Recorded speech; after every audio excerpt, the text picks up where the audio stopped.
Hi, thank you for listening to this episode of the Following Films podcast, a movie podcast that takes you on a weekly journey into the world of cinema and the minds of the talented individuals who shape it. I'm your host, Chris Maynard, and today we're joined by Rick Korn to discuss his documentary film, A Father's Promise. The film, produced by Sheryl Crow, tells the story of professional musician Mark Barden, whose life changed instantly when his son Daniel was murdered at Sandy Hook Elementary. After the loss of his son, Mark lost all interest in music and vowed to do everything in his power to help prevent gun violence so that no one else must go through what he and his family went through. The film follows Mark as he turned his tragedy into activism and in doing so rediscovered his lost passion for music. The documentary features performances and interviews from Susan Tedeschi, Derek Trucks, Karen Fairchild of Little Big Town, Daryl DMC McDaniels, Bernie Williams, and many, many more. Ultimately, this documentary was another way for Barden to connect and heal through music, as well as to honor Daniel's life and memory. But before we dive into our conversation with Rick, I'd like to take a moment to thank our sponsor, Bookman's. Bookman's is your go-to independent bookstore, where you can find an extensive selection of books, movies, music, and more. They truly believe in the power of storytelling and the magic of the cinematic arts.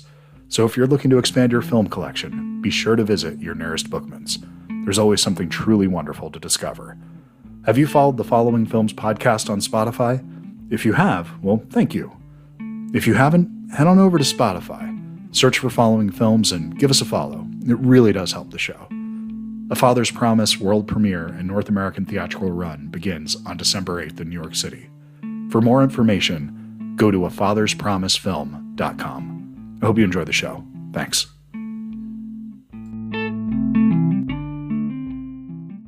Hi, Chris. How you doing? Hey, good. Rick, how are you today? I'm good. Cold here in New York. Well, I'm in Arizona, so it feels cold for us, but I am aware that if we complain about it being chilly outside, most people, you can't even contain the eye rolling when we, so I'll try to avoid it right now. No problem. No problem. Well, thank you so much for taking the time to do this, man. This is one of those films, one of those subjects that just I don't like thinking about, but I think about all the time. You know, I have a 13-year-old and a 7-year-old, and this is the thing that keeps me up in the middle of the night, that makes me question everything I do as a parent constantly. Just by sending our kids to public school, are we rolling the dice right now? And so thank you for making this film and just re-engaging with the conversation that we cannot let go away.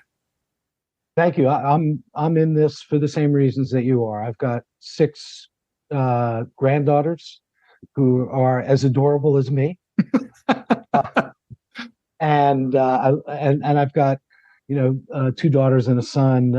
One of my daughters is a teacher, and her husband is a teacher. They teach in inner city schools, and my son is an ER doctor. So we, unfortunately, through him, hear a lot about the real volume of gun violence. But thank you for those words. And just how did you become familiar with Mark and his work? How did that come together for you? Really, it's a great story. I'll give you the cliff notes to it. Sure. But I was living in a town on the Jersey Shore at the time that was just pretty much destroyed by the Sandy storm. Yeah, which happened a month prior to Sandy Hook. It just so happens the town is connected to the actual Sandy Hook in New Jersey, which is it's at the very northern end of the Jersey Shore, and it's a peninsula that juts out into the Atlantic Ocean. If you look to your left, is the skyline of New York. Yep. And if you look straight ahead, it's the Atlantic Ocean. There were a bunch of 9/11 rescue and recovery workers, firefighters mostly, who came up with this idea of creating these playgrounds for all 20 children and 6 educators that died. And they decided to put them in these playgrounds in towns that were destroyed by the Sandy storm. And we knew that we were going to get a playground in our town, which desperately needed it. But we didn't know who it was. And so the town elders, so to speak, came to me because when I lived in New Jersey, I was pretty well known as kind of the benefit guy who's going to pull Bruce Springsteen in or John Bon Jovi or Sure. kind of the Jersey Shore guys.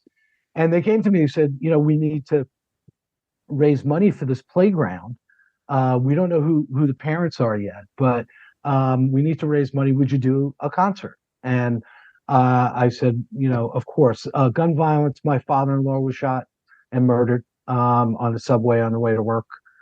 So gun violence in my family had, we knew at least I had a front row seat, unfortunately, to the emotional aftermath of that.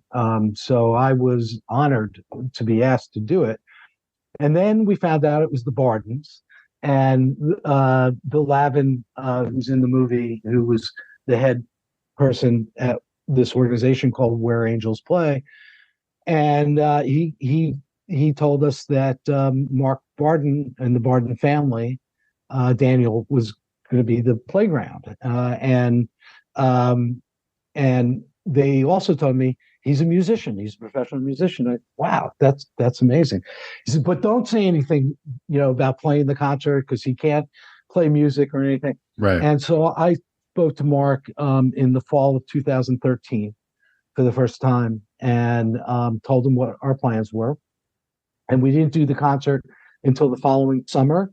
We would speak once a month. And Mark is such a great. I don't know if you've seen the film or. Oh no, of course, yes, absolutely. Yeah. I mean, he is what you see in the film, and we became very, very close, just from a music standpoint. And I never asked him to play. We had Southside Johnny and Asbury Jukes, and we had the Smithereens and a whole bunch of great artists. And I didn't ask him. About 2 weeks before we were doing the event, he said, I went through I run a show with him, and he goes, well, when am I playing? And that was it. And we filmed that concert and marked that day, and it's been 10 years. And we started filming intermittently, and as Sandy Hook Promise started to grow, what we thought was going to be a movie about the healing power of music turned into much more than that. Right. And as you see in the movie, but that's how Mark and I met, and we've been. Everyone will tell you, that in this movie or the people that you meet that know Mark, it's like Mark is my best friend. Because not me, but everyone says that about because he's that kind of guy. He's the minute I spoke to him that first time, I felt like I knew him my whole life. That's who Mark is, and the way he rewired himself, which I was witness of, to create Sandy Hook Promise and the incredible work that they've done to this day was just watching this amazing journey and just documenting it. Well, you touched on something that was one of the top things I had in my notes, which was an assumption I made about this film going into it, that it was going to be about the healing power of music, the healing power of the arts, of being creative, of throwing yourself into something. It's a part of it. And Mark says, he says early on that there was no healing to be found in music. Yeah. And it seems like the real healing comes in the outreach. It comes in the trying to connect and make the world a better place than picking up and moving on. And there's acceptance that you can't possibly accept, but that the healing really does come in trying to pull people together on this. And I think that it's really odd to look back at this time period, 10 years removed from it, from 2013 to today, and think that where we are today, and you assumed this would be our lowest day 13 years ago or 10 years ago. And I'm just constantly shocked by, as a society, how far we have not come in that amount of time, and how work like what Mark is doing and others are doing, how selfless and gracious and inspiring they are with their time, and that it is falling on some ears, but not nearly enough for my taste. Yeah, I agree. It is amazing to me how Mark and Jackie and Natalie and James, to a lesser extent because he's more focused on his work and school, Yeah, but uh, how they put themselves out there. That amazes me because I know how my wife reacted, after her father was shot, and how that whole family kind of went inside themselves, and there was no way that they were going to go out. Again, it was different times, but there was no way that they were going to do what Mark and Jackie. And as you can see, most parents didn't want that. They of did it course. first. They went out there but it's very, very hard to do what we do. Mark and I were doing some interviews earlier today. I happened to be in the car at the time, and my wife was listening. And after we got done with the third or fourth interview, she said, "I don't know how he does it." And I say the same thing. I don't know how he does what he does, and to know that your work is your own child's murder every day, day in and day out. And that's really what brings us to where he is in his world now, in his life now, where he's, our approach, which I kind of pushed him into, is you can do both, you Yeah. know, and that's what we're doing with the film and with Artists for Action and other things that we've been doing together. There's that separation of two things that exist at the same time, whereas the grieving and the pain, which is just unimaginable and Yeah. so impossible to understand from the outside, and then repurposing your life around that into a way that you're making a difference, but then also finding joy within that new purpose without guilt, which is something that I couldn't even imagine how complicated those emotions must be. Yeah, and I've known Mark for 10 years, and we speak obviously daily, Yeah. and not just about the film, but other things, mostly music stuff. And he'll call me, literally, he will call me from the Senate floor, from outside the Senate floor. He'll say, I've been with, senators all day. So what songs you want to do? Concert, or what songs are you going to use for that scene? He just needs that escape, to do what he says is, it's his real self. He's Mm-hmm. a music man, and he and so he views what he does with Sandy Hook Promise as being this other person, you know, Right. which we need in the world, and he's kind of locked into that. He's almost trapped in a way, in his mind, because there's no way that he's not gonna do what he does. That's his purpose in life. That's the promise that he's made. But so music allows him to get to who he really is, and that, to me, regardless of how this film turned out or who sees it or who doesn't see it, I think the going through the process and allowing Mark to grow and have that room, and introducing Mark to Susan Tedeschi and Derek Trucks, and Jimmy Vivino, and Yeah. creating the band, the Promise Band, and giving him a home, music home, where he can let it go. And he's a great. I mean, it's like, this isn't sympathy stuff. It's like, whether you speak to Derek Trucks or He's the real deal. He's the real deal. Yeah, Yeah, there's no doubt. Yeah. I mean, I'm not a musician, but I play enough to know when somebody is way outside of my league, and he's definitely one of those. Sorry about the noise in the background. It's at exact timing when the kids are coming home right now, so I thought this might happen at that moment. No problem.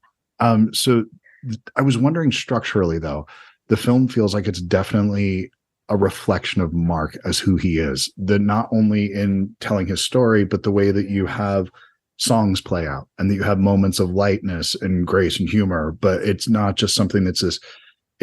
it's obviously it's a heavy film. It has what the subject matter that it's dealing with, but I think you show a full person here in the way that you construct the film, and it's not something that's just a soapbox, if that makes sense. Yeah, and thank you for that. Yeah, I was very conscious of not wanting to make a gun violence prevention film. It's part of his story, as music is part of his story, and it's finding that balance and allowing Mark to be Mark was the real key. I wanted to just show, and Jackie, I Yeah. wanted to show Mark and Jackie the way they are. I mean, I'm blown away by Jackie. I mean, Yeah. she's a teacher. She went back into the elementary school after, you know, as James says, their son says in the film, she's a hero, and she's done a lot of other things, and she's, that has moved the needle just a little bit, as much as we can move the needle. But yeah, we wanted to show them as I see them, and hopefully we accomplished that. I think you do, because I think you do feel nothing but warmth for these people. It's not that I'm on board for something like this anyway, so there's not going to be pushback from the political standpoint, but I do feel like you made a film that you could get past that with people that don't agree with my politics could watch this film and really just see a family moving through this and have an understanding of how you can make, and at least empathize and understand how they've positioned their lives now. Yeah. And, we're not, listen, I think the main thing here is I think all parents, not all, but most parents, Yeah. Want to protect their kids, regardless of what your political persuasion is, or your ethnicity, or anything like that. The one common denominator is we all want to keep our kids safe. That's it. Right. And that's it. And music kind of helps us bring that together. It's not about taking your guns away. Well, it's not, it's not, we don't want to alienate people. It's like, having Karen Fairchild in the film is really key, because it's not easy for someone in country music to be in a film like this. Yep. Even though we're non-political, I mean, sure, there's some politics, and that background check from 2013. Sure. But people have to see that their lives are really being affected by the people that we elect in office. And you can vote for a Republican, but if that Republican is got an A rating with the NRA, chances are they're not looking out for your little kid, and that, but we don't even like go there. No. That's not, because we don't want to alienate people. We want people to, hey, the water's warm here. Come on in. That's it. Let's dance. Let's sing. Let's celebrate life. And hope. Well, I think that's part of the way that you allow songs to play out in this, that you give them room, you give them space, and you get to enjoy and fully appreciate the music, and you appreciate it on multiple levels, because these are clearly incredible musicians throughout that you're seeing really work at the top of their game. But then you're also just the depth behind it and the feeling behind it and the emotion behind it, that it's not something that's lost on you. But you can also watch this and just, I mean, you put together a hell of a soundtrack that you could watch this, you could just listen to this on Spotify and you'd have a hell of a film on its own. But it's more than that. And when we can find that in our films, I think that's really important. And it inspires conversations, which I would imagine this is impossible not to walk out of a theater and talk about what you've just seen. Yeah. And one of the things that I did a few weeks ago when we finished the film, is I sent it to a friend of mine who is an NRA member. Yeah. He's a big gun advocate. He's part of that gun culture down there in Texas, even though he's from New York, but whatever. I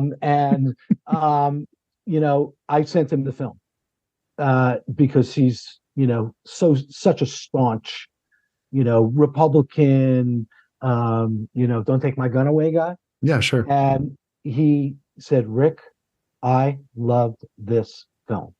This is the way it should be done.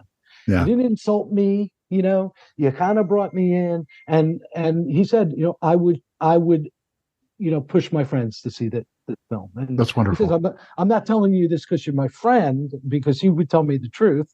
But um, So there's still New York inside that Texan. yeah, I think so. Hopefully. Well, it is one of those things where I live in Arizona, Yeah. and so I know a ton of people that are very much like your friend in Texas, that they have guns in their home. They're big supporters of it, but very few of them, if you look at where you're talking about that A rating from the NRA, would pass that. Most of these Right. people, they believe in some common sense. They believe in some Right. regulation, which, Yeah. on some level whatsoever, be background checks or certain types of munitions that they believe in something, that just not a free for all is the answer. At least the Absolutely. ones that I know. Yeah. No, absolutely. Responsible gun owners practice, safety, Yeah. and that's really key. And the 90% of NRA members agreed with the background check bill in 2013. Yeah. The problem was not 90% of Congress. That's the problem. And it's.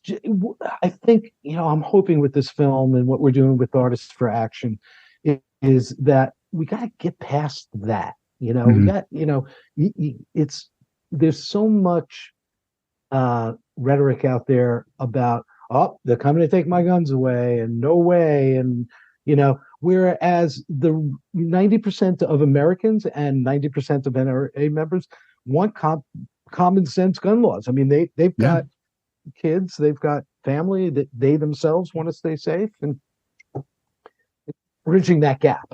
It's getting through what has been put into their heads, Yeah. over and over again. Well, that's why you are the right man to be handling material like this, because you created a film that's an olive branch, where I would have absolutely approached this on a soapbox, and nobody wants my version of this movie. So I'm It was grateful. hard, believe me. It was really hard. I mean, especially after Parkland and Uvalde, the that kind of trifecta of the Buffalo Tops shooting, Yeah.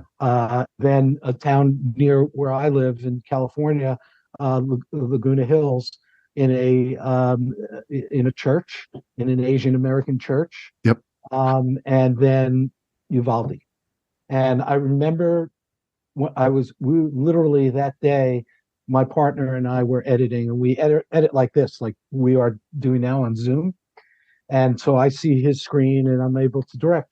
And that day that Uvalde happened, we were going to go through all the Daniel pictures Mhm. and select the ones that we thought fit each scene, and we were maybe 5 minutes into that process, which we really procrastinated on, because we fell in love with Daniel, Yeah. like he was our own son. And so it was really hard to go through those pictures. And 5 minutes in, my phone blows up and it's Uvalde. And that's when I just threw my laptop cover Yeah. down and said, you know, and that's when you have that urge of saying, what the F is happening here? You want to go. And, basically, I learned through Mark is that you can't be that way. You can't be the angry parent or the angry whatever on this topic, because it's only going to be heard by one side. Sure. And that, Mark and that belief is what kind of kept me balanced here. And let's make our point. Let's get out. Let's get to a song, and that's basically was our focus. Well, if a man like him and his family, if they have the wherewithal to find hope in this and to find a pathway forward, when I have the same reaction that you do, and slam my laptop closed and ignore it because I just can't take it in anymore, that it's just, I can't go through, I can't see this from the outside again. And because it just engages that part of your brain. And but I can't be afforded that. If Yeah. they stand up that way in these moments, then at the very least from the outside, I need to do my part by engaging with it. And it's not by correcting Yeah. people they're wrong, but trying to find empathy and try to find connection and try to find those points that we can work through this together. So make it not about the politicians, just about the individuals. Right. And I think the Sandy Hook Promise approach to that Yeah. is right on target. Mark runs the Sandy Hook Action Network. He's in Washington, but he's meeting with GOP leaders, and he's meeting with congressmen and senators that are Republicans, and they were very big in helping Senator Murphy, who's incredible. Senator Murphy, and Senator Cornyn, and Mhm. bringing those two together. I mean, Senator Cornyn from Texas is going to advocate for a gun bill. It Yeah. took a lot of guts to do that, and I think that's got to be the approach, because if you come at people in, oh, you're an asshole for doing that or whatever, you're not going to get anything done. I've been there. I've had that argument. It doesn't go Yeah. anywhere. You lose friends. That's all that Right. happens. That's it. Exactly. It makes for an uncomfortable Thanksgiving. Nobody has a good time with it when you do that. Yeah. So Yeah, exactly. And that's our approach, with Artists for Action, which it was an outgrowth of the film. In fact, that same week that Uvalde and Buffalo and Laguna Hills happened, I said to Mark, I said, one thing that really surprises me is that music artists did not rise up after Las Vegas. Yeah. When you think it would, if there was any time at a concert that, that they would say enough is enough, and, let's, and so that was kind of the birth. I think we called it something else, but that was the birth of Artists for Action. Like, hey, artists, I know artists, let's get everybody together. Let's, and, Cheryl came on board right away. Karen came on board right away. It was interesting. A lot of the English artists like Peter Gabriel and Peter Frampton and Gavin Rosedale from Bush, and all these British guys were the first ones to come in, right? And I mean, rock and roll is a little different than country music, but we still, even really close friends of Mark, who he played with, played country music with, who was a superstar in country music, they won't touch it. They'll donate big money to Sandy Hook Promise, but their management, they don't want, no, it's going to alienate my fan base, and they won't touch it. Karen is a rare exception to that. Jason Isbell, who's not in the film, but Jason is a rare exception to it. There's a few, Yeah, there's it feels like there's a movement there where there's becoming more of the Jason Isbell being a great example of these outsider country artists that have kind of bucked the mainstream and have found great success in it. So right, exactly. So as Cheryl said to Karen, you're a hero because I'm rock and roll, and we're about peace, love, and understanding. But your audience are Trump supporters, and so she's got to deal with that, but she don't care. At the end of the day, who's the one that's really kind of the in my estimation, when somebody you call them, what's the punk rock move really there? It's the country artist. That's the one that really has something to lose in that situation. So yeah, that's incredibly bold. But I know we're out of time, and I had a feeling this was going to happen, that it was going to be over before I was really even aware that it started. But congratulations on the film, man. You got something really special here. I highly recommend people checking it out. When and where is the best place to send people to find more information about? Sure. You can go to artistsforaction.com, and that's artist without the S at the end. And that's one place. And then we're going to be in theater after December 8th, this Friday. We're premiere in New York. For a week, it'll run at the Look Cinemas in New York, but then we go nationwide. Yeah. Awesome. Well, congratulations on it, man. You got something really special here, something that's really important, but at no time does it forget to be entertaining at the same time. This is a good watch, and something I definitely recommend for people. Well, thank you, Chris. And we'll send you a copy of the concert on Thursday, because it's going to be great. Oh my God, please. It's a docu-concert. We do docu-concerts. Really? Yeah. Well, actually, the concerts that you saw in Nashville, Is that from? those were docu-concerts. We don't show the film. We show excerpts that never made the film, and so it's a concert that tells a story. Smart. I love that. Yeah, nice. Excellent. Very cool. Well, I'm going to hold you that. I'm going to follow up with Sam. I want to see this. Sam, get on that, Sam. Will do. Awesome. Thank you so much, Rick. I appreciate it. Thank you, Chris. I really appreciate your time. Take care. Thanks, Thank guys. you for your time, Chris. Thank you. Bye-bye. Bye. Bye.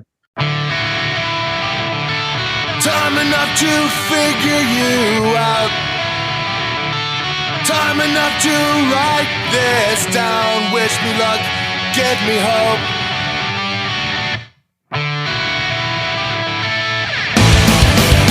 So I fall one more time, and I'll say I can't save you. Fell down into the bathroom, fade out into the background. Get up and fall down again. So I know you'll give up. Why can't you prove me wrong? There's just too much time. Why can't you prove me wrong? No way to make you mine. Why can't you prove me wrong? Nothing for each other. You'll be fine. Once more waking up face down. Two lives never to connect. You can't reveal. Blocked out, shut up. So I fall one more time, and I'll say I can't save you.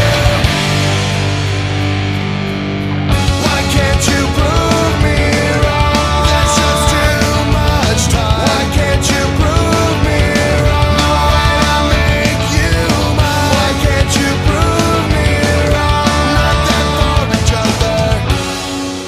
You'll be fine.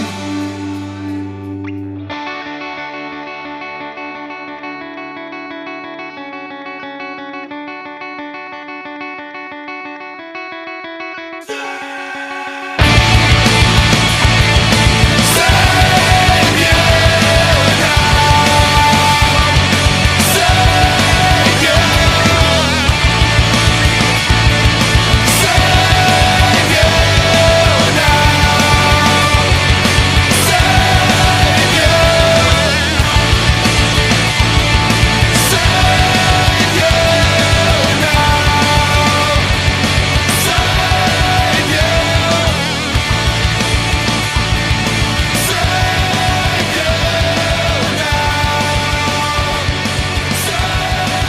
you.